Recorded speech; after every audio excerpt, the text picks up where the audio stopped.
Hello everyone, Assalamualaikum and welcome to Environment Tea, the podcast where we will spill the tea about environmental issue while exploring the problems and issue while searching for the solution. So, I am your host today, Furkan Hakim. Today, we will be diving about the world of carbon markets, controversial climate tools that promise emissions reduction through pricings and trading. So the question is, can carbon markets help us to reach net zero, or are they just a distraction? To unpack this, I am joined by four amazing guests that bring each unique views to the table. So let's meet them. So first, we have Sir Nasafis, an environmental activist. So welcome, Sir Nasafis. Thank you so much, Furkan, for inviting me. I think the name Environmenty is so cute. It's so Okay. creative of you. Thank you so much for inviting me. Thank you. So I move on. We have Dr. Wardah Kamila, an environmental lawyer. So welcome, Doctor. Hi, thank you for inviting me. It's a pleasure to have you. So next, we have Sir Wan Muhammad Lufil Haziq, an environmental analyst. Yeah, thank you, Furkan. I love you. So last but not least, we have Miss Zubrina Aflira, an environmental expert from University Science Malaysia. So welcome, ma'am. Hello, thank you for having me here. So it's such a nice opportunity to meet you, all of you. Okay, thank you. So without wasting any time, let's move on to our topic. So, Sir Nasafis, for the listeners out there who have exactly zero knowledge about the carbon markets, would you like to explain to us what is exactly carbon markets? Alright, so I totally understand you because carbon market is very new in our society. Yes, Because yes. most of the time, carbon market is being implemented in European countries and it's very new in Malaysia. I think early to 2022, it has been established and introduced in Malaysia. So actually, carbon markets and trading, emission trading, it has a very thin line that differentiate between these two terms, but the usage of these two terms are interchangeably. So whenever we're talking about carbon markets, we also refers to emission trading. So to put it in a simpler terms, carbon markets and emission trading is an actions of a company that sells their permits or license to release carbons to the atmosphere so that they can emit the gases legally. So to put it into an analogy to make the audience easy to understand, imagine Furkan, our moderator and host, is the government. I am the company A and Wardah is company B. So one day the government given both of us companies 5 license or permits to release gas, but at the end of the year, I only use 3 permits out of 5. But Wardah on the other side, um, she used five license and permit, but she still needs more permits to release more gases to the air. So what can we do? Okay, what can Wardah do to release more gases to the atmosphere? What she can do is actually to buy permits that I have, surplus permits that I have from me, and then she can buy and then she can release the carbons or greenhouse gases safely to the atmosphere. So the trading, the selling, and the purchasing of market permits and license between factories and companies, that is what we call as carbon markets and emission trading. But the questions of effectiveness of the carbon markets, the policy to reduce greenhouse gases to the atmosphere is very questionable because one company may release less gases, but the other company may release more gases being given license given by the government. So that is actually one of the issues. But well, yeah, business is business, right? Well, as long as it make profits, Yeah. then the business must go on. I think that is the most significant issues. Other than that, I would like to add in Malaysia, although we have implemented it um, early 2022, but we haven't make it compulsory. As carbon markets and emission trading, it has two types of it. One is voluntarily, and second one is the compliance. Correct me if I'm wrong. Compliance carbon trading, if I'm not mistaken. So the idea is that one is voluntarily and the other one is mandatory, which you have to follow the rules and regulations. So in Malaysia, we only implement the voluntarily one, where the company practice the carbon trading and emission trading too, because they want to be seen as a company that has a very high value when it comes to environmental issues, and they are self-aware, so that they can get somehow incentive from the government and whatnot. So I think that is all an overview of what is actually carbon markets and emission trading. Thank you. Okay, what an valuable insight from Sir Nasafis here. So next, we will move on to Miss Dr. Wardah Kamila. So for the viewers out there, I'm sure you would like to know what are the what are the legal principles behind the carbon market. So next, we would like to invite Dr. Wardah Kamila for since she's a lawyer, so actually like carbon markets is international things, right? So I'm sure that you are an expert in this legal principle thing. So my first question is, from the legal perspective, are there any international agreements regarding the issue of carbon markets and emission trading, and what exactly did the agreement ask those countries to do?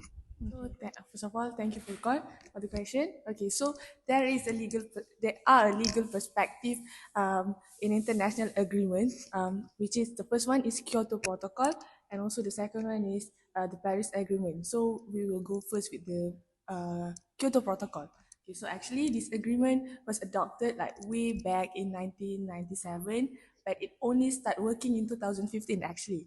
So some people might ask like, why is it taking so long to actually like make it effective? Actually, the international treaties often take a long time because it requires a lot of countries to officially agree and also sign on before they can actually take effect.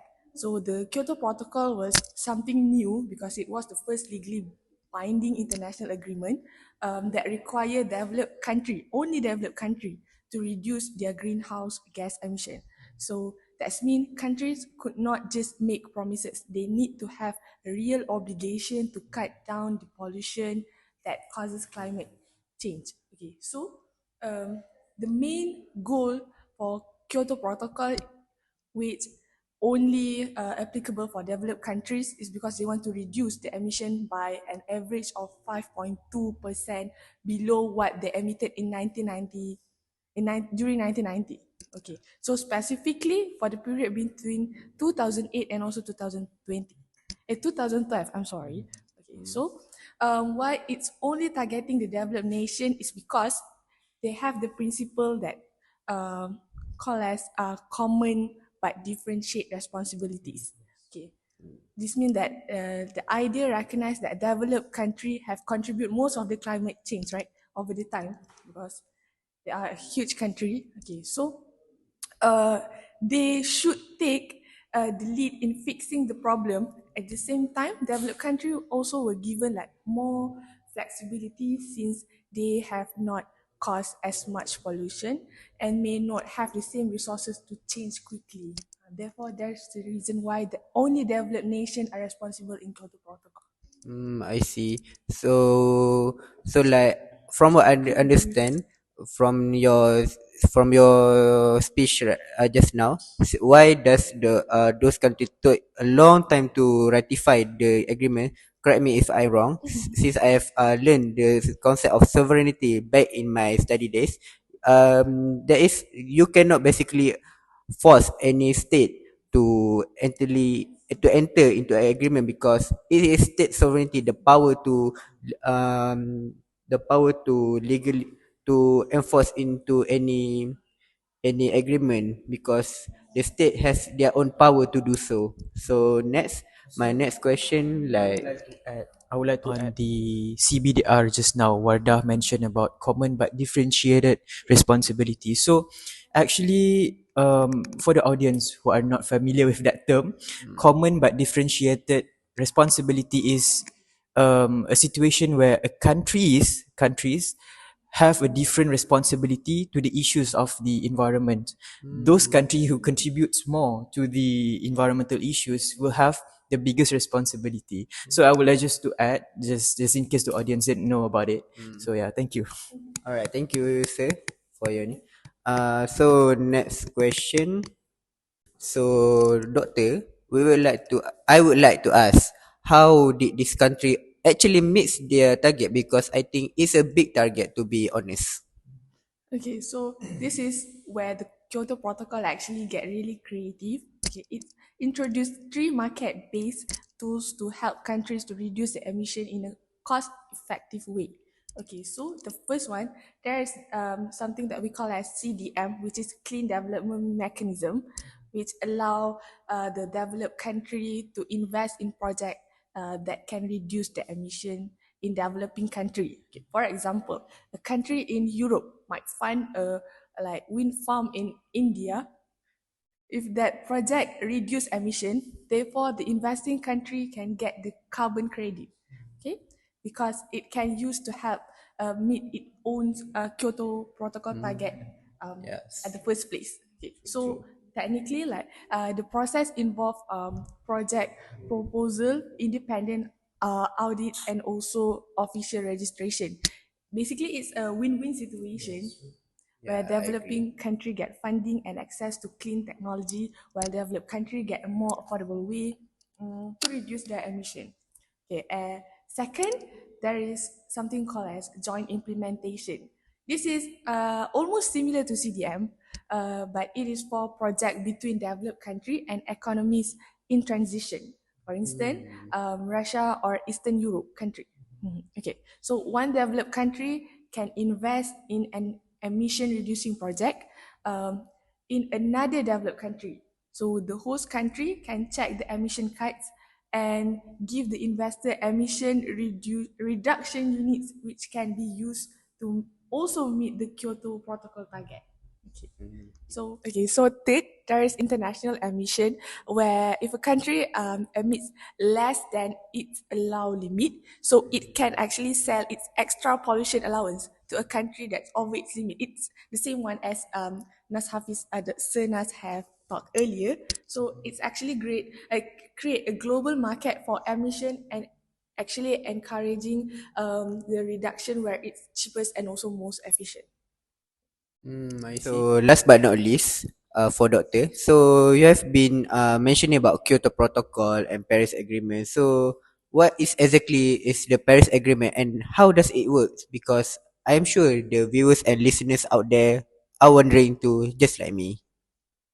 Okay, so first about the Paris Agreement. Okay, this agreement were actually adopted in 2015, but it started to work in 2019. So actually, it marked a major shift in how the world approach climate change. Unlike Kyoto, which mostly only like focus on developed nation only, but the Paris Agreement also include every country, almost every country in the world actually. So that's a huge step forward for global cooperation. Okay, so the central goal of the Paris is actually to keep global warming well. We want to make sure that it actually goes below 2 Celsius above um, for the pre-industrial level. So which and aim to limit it to 1.5 Celsius degree actually. So some might wonder why this number um, it's so particular, like for below 2 Yeah, Celsius to why so specific? yeah, why it's so specific, because it's actually scientists have found that if the planet get much hotter than that, we'll see um, much more severe weather, like it can actually rising the sea level and other dangerous consequences, which is not in my expertise. I think it will also contributes to the sea level, rising of the sea level.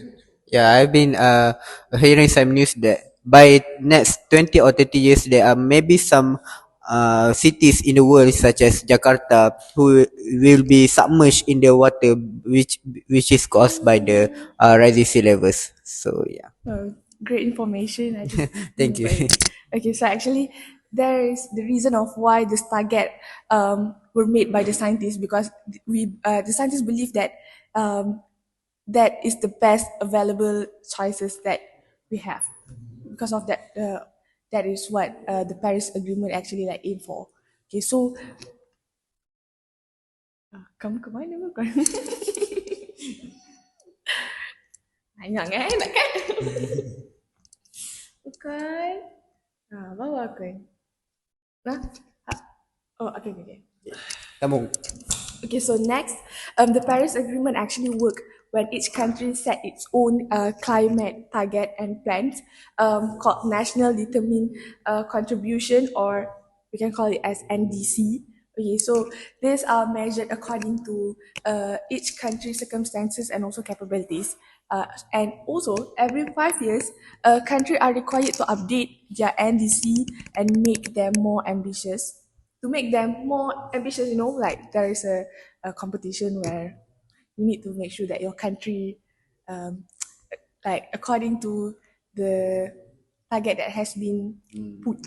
Okay, so uh, this is also known as ratchet mechanism, and it's also designed to keep country moving forward and also raising their ambitions over time. So actually, another important part of the Paris Agreement is it actually enhanced transparency framework, which is all countries must regularly report on their progress toward their climate goal. So actually, this initiative can build trust and also accountability, and the rules are the same for everyone, which even though there is flexibility for country with less capacity, uh, somehow it's actually give like um, a fairness, which is like a more bigger country what their capacity is, and like developing country have different capacity. So actually, this is quite different from Kyoto Protocol, which have different rule for developed and developing countries. Finally, the Paris Agreement actually encourage countries to work together through market and non-market mechanism. For instance, under Article 6, the country can actually cooperate through carbon market, sharing technology, or even coordinating policies. So this will actually like help lower the cost of reducing emission and also support sustainable development actually. So last word from me. The Kyoto Protocol actually set the stage for international climate change action by introducing legally binding target and also market-based tool, while the Paris Agreement was more focused on the foundation, bringing in almost every country in the world and also creating more flexible, inclusive, and also ambitious framework. Um, Understanding this agreement is actually essential for everyone who have interest in climate law, policy, and also international cooperation. So that's all from me. I hope it's actually like can give a brief exposure to anyone who Yes, it's know very nothing helpful. about. Oh, okay. Thank you. Okay, thank you, Dr. Wada Kamila. To from what I understand, so basically, Kyoto Protocol is for developed country only, and while Paris Agreement is majority of country, where it is win-win situation, fair and square, all those things, right?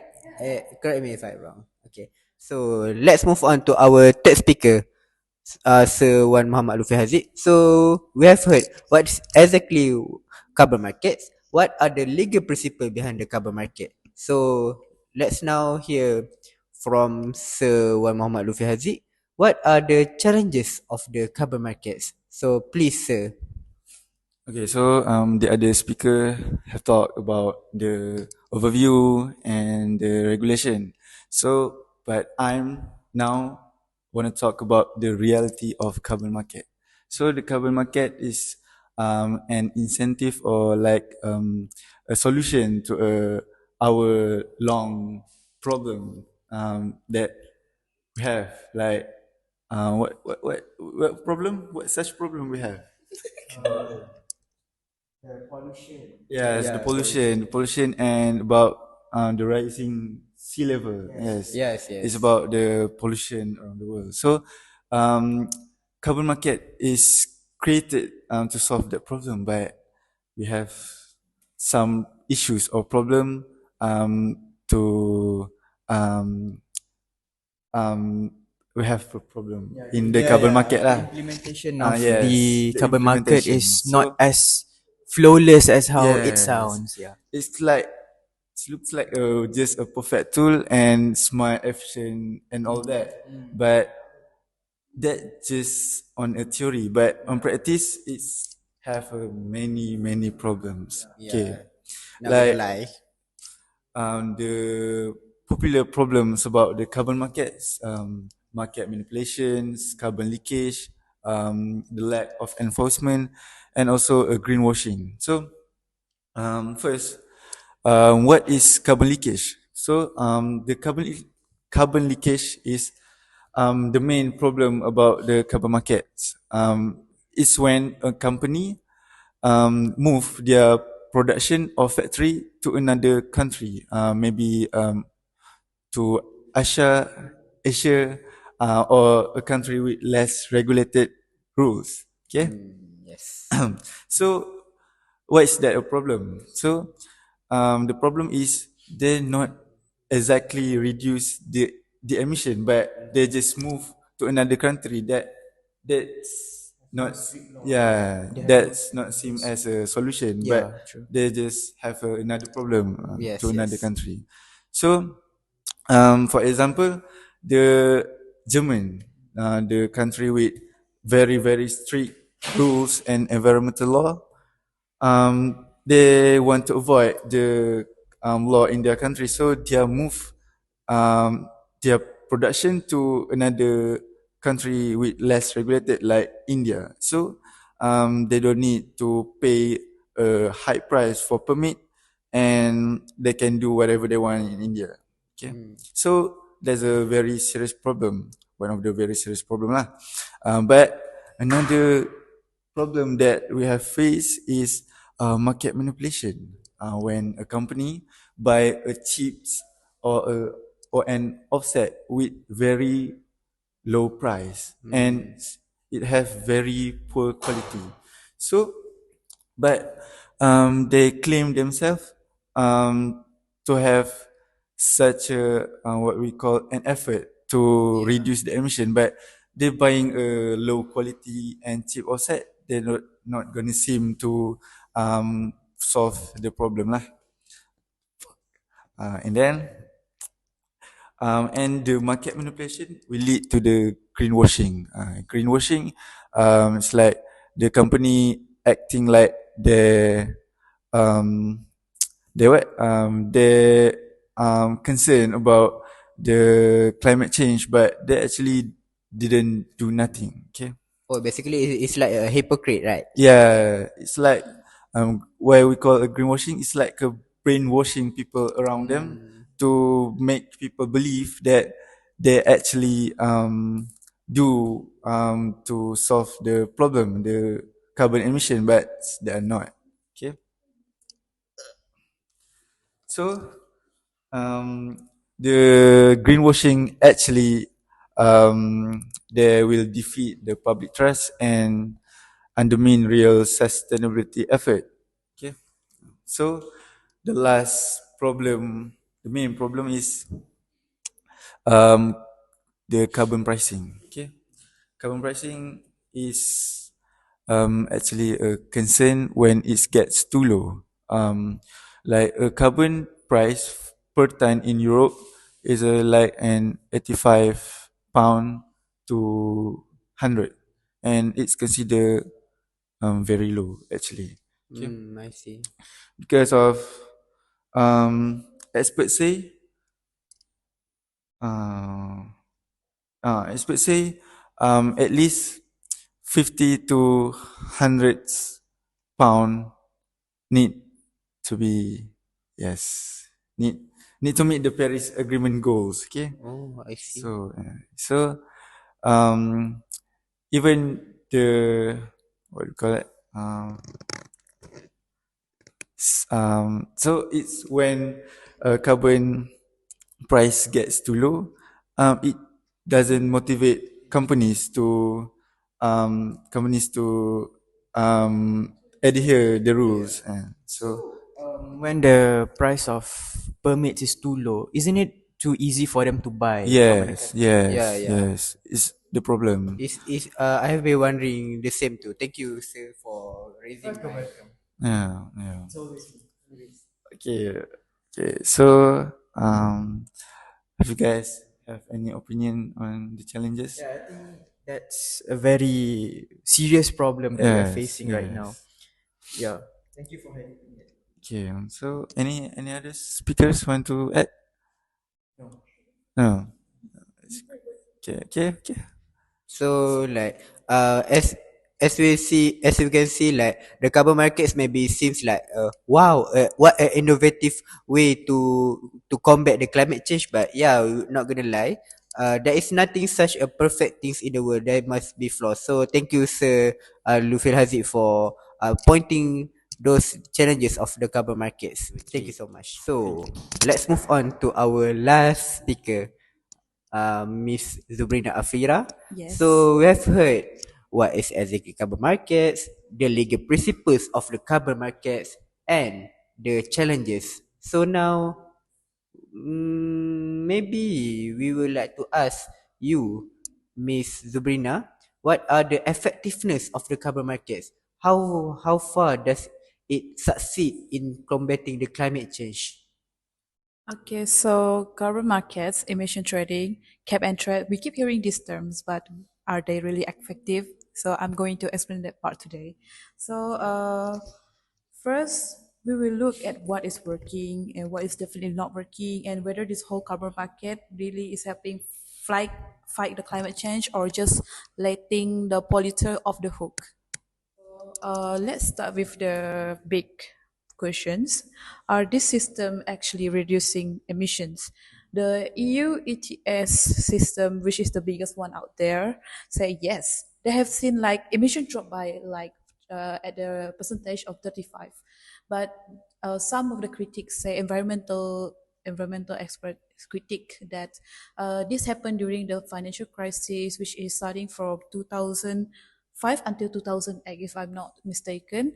And they are just like questioning if this policies is really working or it's just a like uh, The issue. yes, Silver sugarcoating the issue because at the same time the emission drop at 35% is at the time when the financial crisis is happening and where the companies just like factories that emits the carbon shut down, yeah, because they don't have budget, they have to like secure the budget. And so this leads to the critics that thinks that this is just this leads to the environmental critics saying that this is all just a Coincidence. yes, coincidence.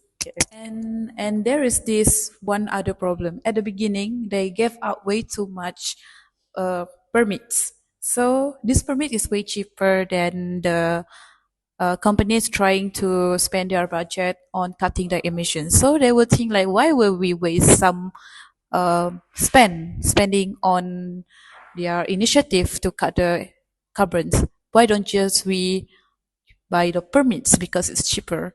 So this then leads to they will just like think less about the carbon that the amount of carbon they are emits. And then this also being critics by the environmental experts saying that this policies doesn't do anything but leading to unnecessary policies like the permit itself. So another things is that such as being said by Dr. Wan Muhammad Lufil just now, he said that gave out too many permits. Other than giving out too many permits, some factories just move their own factories to another country with a weak regulation. So they will just like basically just leave the problem at another state. So that is kind of irresponsible authorities Yes, yes, I agree. wrongdoings. Really. Okay, but here's the thing with the issue of they giving out too many permits to the factory. They basically have done. They have sorted out the problem by sorting out solutions like the establishments of market stability reserve. But still, with this thing, it doesn't really scream success to me, because somehow the aviation and shipping companies still leads to this carbon emission. Yes. Okay, then let's talk about money. So, because this system are supposed to be economically efficient, right? But like California's program is actually done some really good stuff. They have seen wind power grow by like 50%, and they have put billions into this project, which is good. And A lot of money, not gonna lie. yes, but there is a like it's better to invest some things that seems might spend a lot of your money, but it will lead to a good consequence for a long time. Yeah, yeah, because by that you will ensure your country is in a good the environmental of your environment of your country is good, and then lead to the healthy life of your citizens. Yes, yes. And I would like to, I want to also highlight that this kind of policies which is also been discussed in the international arena which is like UNFCCC.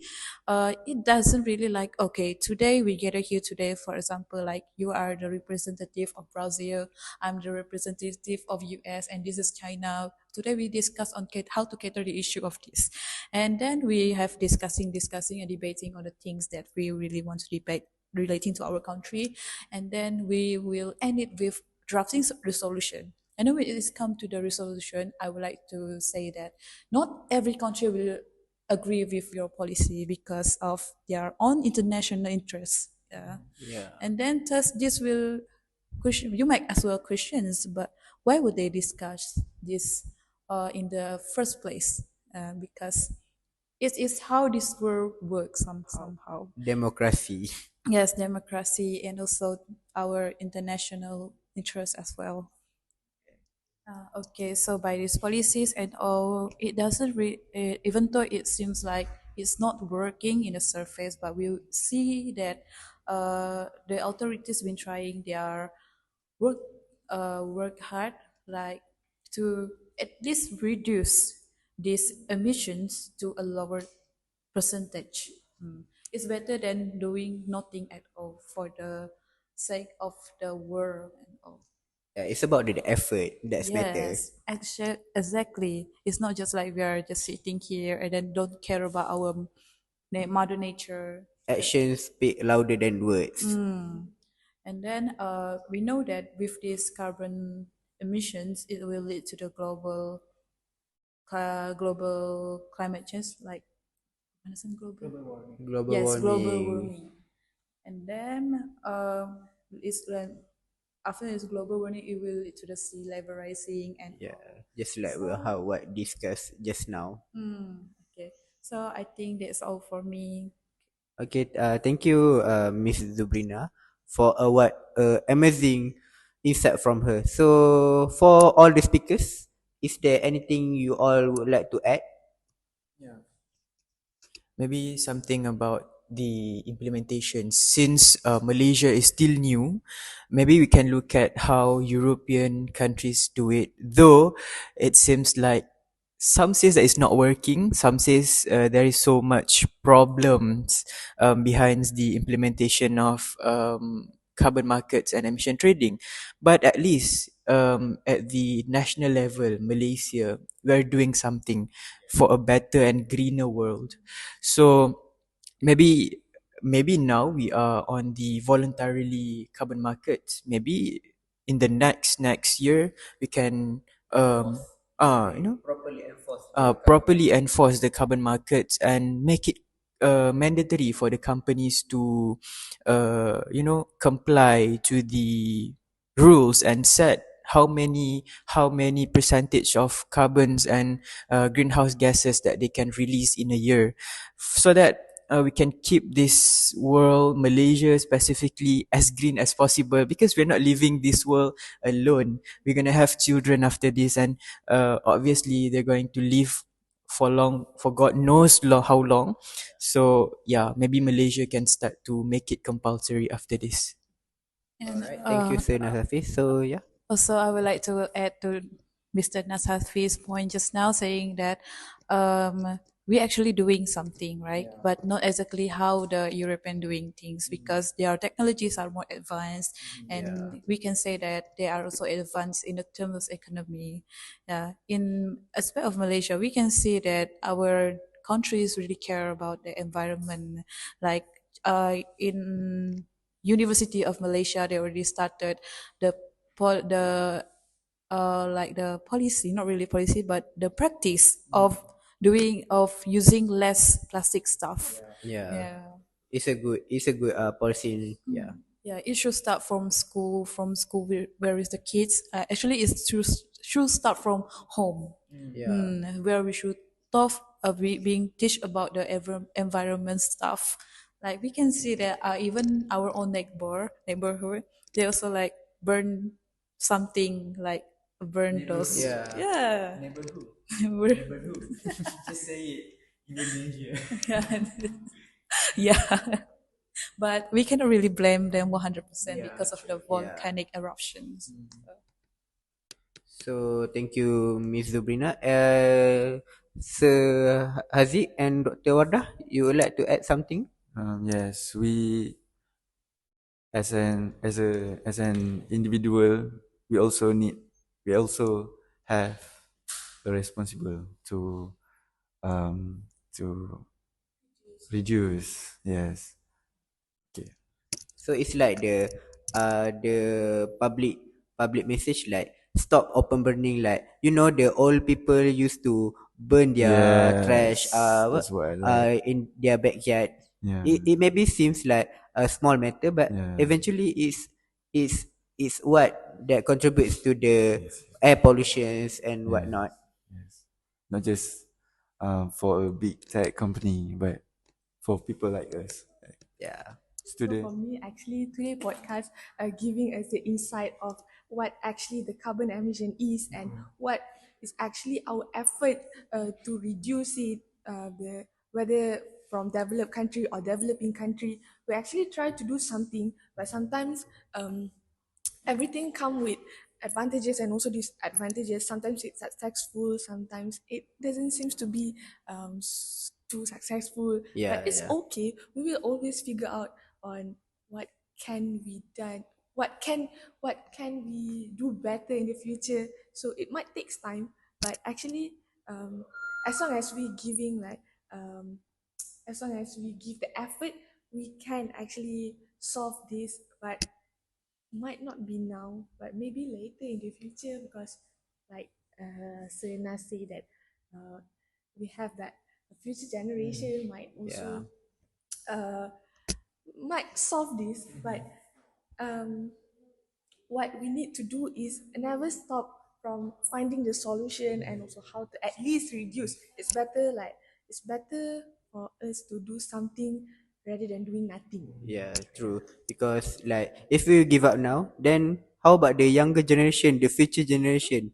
It's how life works, because like if we keep improve and improve and improve. Is how life works. Yeah. Yeah, true. So anything else? So I think we're good. That's all. Is there anyone want to add anything? No?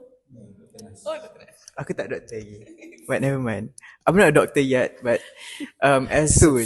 from the perspective of environment activists, also I used to, I still am a human right activist. When we're talking about human right activists, human rights thing, rights for the next generation to live longer is also human rights. So it's our responsibility to give them a better place in the future, right?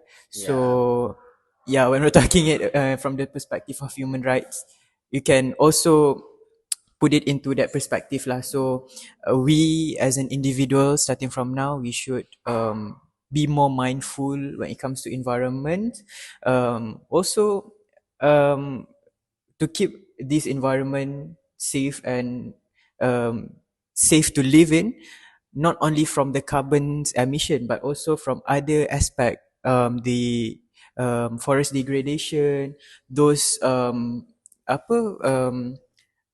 Musangking plantation in Raut Pahang, we should stop buying from them so that when they do not have, customers, they stop planting more Musangking No trees. customer, no market. Yeah, it's as simple as that. As simple as that we can do to protect our nations, our nature as well. So I think that is all from a human right and also environment activist. We should not buy Musangking at all. We support durian kampung only. So yeah. Alright. That is all. So we have reached to the end of our segment. So first, I would like to thank you all our 4 guests for amazing insights. It's a rich and academic podcast. Not gonna lie. Yeah. So yeah, maybe from my perspective, after hearing a lot of information from these speakers, maybe like for me, carbon markets is a innovative tool, but somehow needs a lot more of improvement. But yes, I'm sure our experts out there is and will be figuring out what we will be improve on carbon market in order to make it more effective. Yeah. And we as an individual must start from home, like stop open burning, stop. And stop from buying from Musangking as well. Yeah, no. Yeah. So do it not for yourself but for the future generation. True.